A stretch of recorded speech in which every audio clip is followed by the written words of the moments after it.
নদুৱাৰত যি এটা ঘটনা সংঘটিত হ'ল, গোৰ্খা ছাত্ৰ সন্থাৰ প্ৰাক্তন সভাপতি সুনীল ছেত্ৰীদেৱক তাতে আমাৰ পদ্ম হাজৰিকাৰ যি গুণ্ডা বাহিনীয়ে যি আক্ৰমণ চলালে, সেই বিষয়লৈ আজি গোৰ্খা ছাত্ৰ সন্থা ধেমাজি জিলা সমিতিৰ উপস্থিতিত আৰু লগতে ইয়াৰ আমাৰ সমূহ ৰাইজৰ উপস্থিতিত আজি আমি প্ৰতিক্ৰিয়া দিবলৈ আমি উপস্থিত হৈছোহি। চাওক, সুনীল ছেত্ৰী এটা অকল কংগ্ৰেছৰ কেণ্ডিডেট নহয়, গোটেই অসমৰ গোৰ্খা জাতিৰ এটা আৱেগ হয়।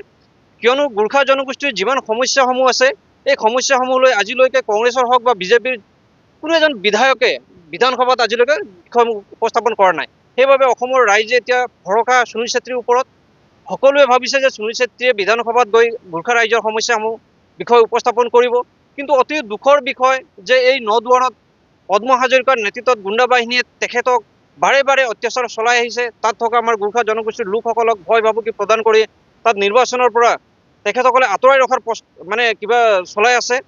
আজি বিজেপি ইমান এটা সংস্কাৰী দল, আজি নীতি আদৰ্শৰ কথা কয় বিজেপি। আজি অটল বিহাৰী বাজপেয়ী, নৰেন্দ্ৰ মোদী, আমাৰ হিমন্ত বিশ্ব শৰ্মা দৰে ব্যক্তিত্ব থকা এটা দল, সেই দলত তেনেধৰণৰ এটা গুণ্ডাই এজন ব্যক্তিয়ে এনেধৰণৰ অত্যাচাৰ চলোৱা কথা কিন্তু গোৰ্খা ছাত্ৰ সন্থাই কেতিয়া আমি মানি ল'ব নোৱাৰোঁ। সেইকাৰণে আমি বিজেপিৰ ৰাষ্ট্ৰীয় দল হওক বা ৰাষ্ট্ৰীয় পৰ্যায়ৰ আমাৰ নেতৃত্ববৃন্দ হওক বা আমাৰ ৰাজ্যিক নেতৃত্বসকলক আমি দাবী জনাইছোঁ, নিৰ্বাচন আয়োগক আমি দাবী জনাইছোঁ, এনেধৰণৰ যি অত্যাচাৰ তাতে চলি আছে নদুৱাৰত, সেই অত্যাচাৰ বন্ধ হ'ব লাগে। আমি অকল যোৱাকালি সুনীল ছেত্ৰীৰ কথাই নহয়, কিছুদিন আগতেও তাত দীপক ভাণ্ডাৰী বুলি আৰু এজন গোৰ্খা লোকক তেখেতসকলে গুৰুকে পিটি তাত য'তে ত'তে বগৰাই পিটা আমি দেখিলোঁ। ৰাস্তাত য'তে ত'তে যেতিয়া আমি তাত নদুৱাৰত আমিও উপস্থিত হৈছিলোঁ, আমিও দেখিলোঁ তাত যে যেতিয়া তাত কেম্পেইনিঙৰ কাৰণে মানুহসমূহ ওলাই যায়, তাত পিছে পিছে তেওঁলোকে পহু খেদা দি য'তে ত'তে ৰাস্তাত আগভেটি ধৰি মানে বিভিন্ন ধৰণৰ হিংসাত্মক কাৰ্যকলাপ আমি কৰা আমি দেখিছোঁ। সেইকাৰণে আমাৰ প্ৰশ্ন উদয় হয়, গোৰ্খা জনগোষ্ঠীৰ লোকসকলে কি ইলেকশ্যনত মানে কণ্টেষ্ট কৰিব নোৱাৰে নেকি? অকল তাত পদ্ম হাজৰিকাৰে অকল মানে সম্পত্তি নেকি নদুৱাৰত?